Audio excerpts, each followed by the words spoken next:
আসসালামু আলাইকুম, আমি মোহাম্মদ হাসান। আজকের ভিডিওতে আমি আপনাদের দেখাবো কিভাবে নতুন টেন্ডার অর্ডার সেটআপ করবেন। তো আপনি যদি আমার চ্যানেল সাবস্ক্রাইব করবেন, পাশে থাকা বেল আইকনটি ওপেন করে দিবেন, আর ফেসবুক থেকে দেখে থাকলে ফেসবুকটি ফলো করে দিবেন। চলুন আর কথা না বাড়িয়ে মোবাইল স্ক্রিনে চলুন। প্রথমত আপনার রাউটারটা ওপেন করে নেবেন। রাউটার ওপেন করার পর আপনি আপনার রাউটারের কেবলটা আপনি ঠিকমতো লাগাই নেবেন। লাগানোর পর আপনার সেম কেবলটা আপনি অন্য ডিভাইসের মধ্যে লাগা দিবেন। লাগা দেওয়ার পর আপনার এখানে কাজ শেষ। কাজ শেষ হওয়ার পর আপনার চলে যাবো ক্রোম ব্রাউজার।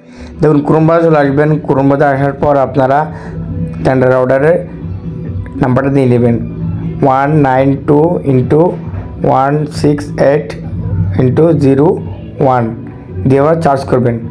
চার্জ করার পর এরকম ইন্টারফেস চলে আসবে।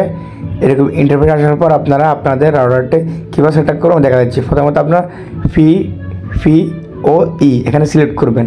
এখানে সিলেক্ট করার পর আপনারা আপনাদের ওয়্যারলেস ইউজার নেমটা দিয়ে নেবেন, মানে আপনার ওয়্যারলেস যে ইউজার নাম্বারটি আছে আপনার ইউজার নাম্বারটি দিয়ে নেবেন। আমি ইউজার নাম্বারটি দিচ্ছি এবং ইউজার নাম্বারটি দিয়ে নেওয়ার পর পরবর্তীতে আপনার ইউজার নামের পাসওয়ার্ডটা সংক্ষেপে দিয়ে নেবেন। আমি একটা পাসওয়ার্ড দিয়ে নিচ্ছি সংক্ষেপে, আপনারা আপনাদের মতো পাসওয়ার্ড দিয়ে নেবেন। তো পাসওয়ার্ড দিয়ে নেওয়ার পর ইন্টারনেট নেম দিয়ে নেবেন। ইন্টারনেট নেম দিয়ে আপনার এখানে রাউটার চার্জ করলে যে নাম আসে ওই নামটা এখানে দিয়ে নেবেন এবং পাসওয়ার্ড দিয়ে নেবেন। স্ট্রংটা পাসওয়ার্ড দেওয়ার চেষ্টা করবেন। পাসওয়ার্ড দেওয়ার পর ওকেতে ক্লিক করবেন।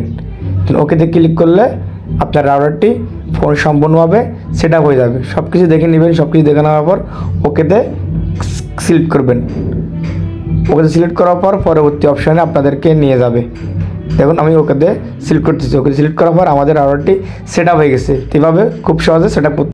অসংখ্য ধন্যবাদ পুরো ভিডিও দেখার জন্য। দেখা হচ্ছে নেক্সট অন্য কোনো ভিডিওতে। ততক্ষণ ভালো থাকবেন, সুস্থ থাকবেন। আল্লাহ হাফেজ।